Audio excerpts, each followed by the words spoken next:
Hello mga agro, sa nakaraang culmination ng National Reading Month Celebration ay inihayag ni Vice President at DepEd Secretary Sara Duterte ang kanyang magandang plano patungkol sa mga mag-aaral sa mga pampublikong paaralan. Halika at ating pakinggan si Secretary Sara Duterte sa kanyang mga naging mensahe. Sa dami-dami ng sinasabi natin, saan ba tayo magsisimula sa pag-ayos ng kalidad ng edukasyon? Balik tayo doon sa reading. Kailangan talaga unang-una matuto magbasa ang mga bata. We, in the Department of Education, started the National Reading Program. Dahil noong nakita namin na meron tayong mga kanya-kanya na mga programa, proyekto sa pagbabasa, pero walang isang programa sa loob ng Department of Education na nagsasabi na dapat gawin ninyo ito para sa reading program ng mga bata. Kaya, kinausap ko ang Curriculum and Teaching Strand ng Department of Education at sinabi ko sa kanila, hindi kasi pwede na naghahabol tayo, may learning losses tayo, may gusto tayong learning recovery, lalabas yung PISA results, yung assessment, international assessments, and we don't expect it na maganda ang resulta sa darating na Disyembre. Sabi ko, hindi kasi pwede na kung ano yung ginagawa natin ngayon, yun pa rin yung gagawin natin paulit-ulit. Kasi nakita na natin, di ba? Nakailang results na tayo ng PISA. 2 na. Ginawa na natin yon. Hindi pa rin maganda ang assessment, ang scores ng mga bata.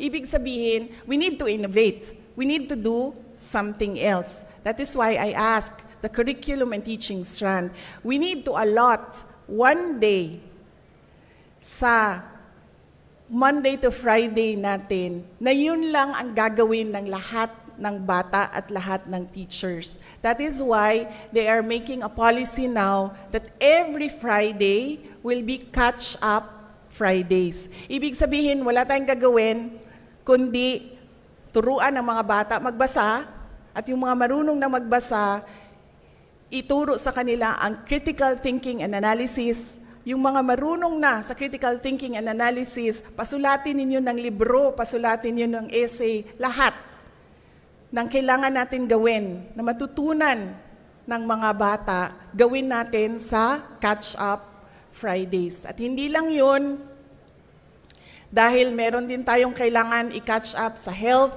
sa values, and sa peace education. Yung buong Friday will be the Catch-Up Fridays para sa anong gusto nating makita na mga kabataan sa darating na mga panahon. Anong gusto natin na makita? Mga batang makabansa. Mga batang matatag, marunong magbasa, at makabansa. Kaya kailangan natin ng isang araw kung saan kailangan natin humabol doon sa kung saan natin gusto dalhin ang mga bata. Dahil hindi pwedeng paulit-ulit na lang tayo sa ating ginagawa, pero wala naman tayong nakikita na pagbabago, wala tayong nakikita na improvement sa ating mga learners. So starting January 12, 2024, every Friday will be catch-up Fridays, particularly for reading. All learners, subukan lang natin, tingnan natin kung meron tayong makikita na pagbabago after we do it during the term of President Marcos. 6 years natin gawin.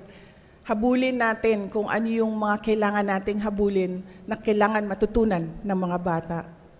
All learners from kinder to grade 12 shall use the time to read books, articles, and other reading materials based on their interests. Not only that, we should ask them, as I said, to write books, to write essays, to do a book review, to do a book analysis.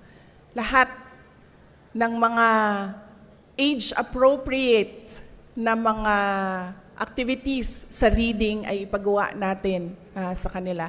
Alam nyo, noong nagsimula kami ni Yusek Gonong, because the curriculum and teaching strand is the heart of the Department of Education, sinabi ko talaga sa kanya, Ma'am, alam mo, napakalaki ng pagkakaiba ng private education at yung mga mag-aaral na sa loob ng public schools. Kasi as an example, ang anak ko nasa private school.